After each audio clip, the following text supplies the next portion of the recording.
ఒక వ్యక్తిని నాయకుడిగా నిలబెట్టేది ప్రశంసలు పొగడ్తలు కాదు, ప్రజలకు శాశ్వతమైన అభిమానాన్ని చెల్లించిన ఒకే ఒక దమ్మున్న మగాడు మనగాడు మన జగన్మోహన్ రెడ్డి గారికి గర్వంగా ఇది తెలియజేస్తా ఉన్నాను సభముఖంగా.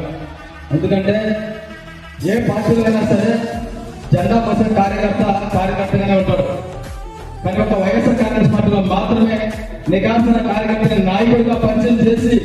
ఈ రాష్ట్రంలో చాలా మంది యువ ఎమ్మెల్యేలను యువ ఎంపీలుగా తీసిన చరిత్ర ఒక వైఎస్ఆర్ కాంగ్రెస్ పార్టీ జగన్మోహన్ గారు గర్వంగా తెలియజేస్తా ఉన్నాను. మధ్యలో ఉన్నప్పుడు తెలుగుదేశం పార్టీ ప్రతిపక్షంలో ఉన్నప్పుడు దాదాపు 4 సంవత్సరాలు ఏ ఒక్క నాయకుడు కూడా కార్యకర్త కూడా ప్రజలకు వచ్చిన పరిస్థితులు కలపాల. కానీ ఈ రోజు ప్రభుత్వం మనం అధికారం కోల్పోయినా సరే 10 నెలలు అవుతున్నా సరే ఒక పక్క కోటి ప్రభుత్వ నాయకులు అక్రమంగా అన్యాయంగా దౌర్జన్యంగా దుర్మార్గంగా ఎన్ని కేసులు పెడుతున్నా సరే జగన్మోహన్ రెడ్డి గారి ఒక పిలుపు మేరకు రాష్ట్రంలో జరిగే ప్రతి ఒక్క కార్యక్రమాన్ని విజయవంతం చేయగలుగుతామంటే ఇది జగన్మోహన్ రెడ్డి గారి అభిమానాన్ని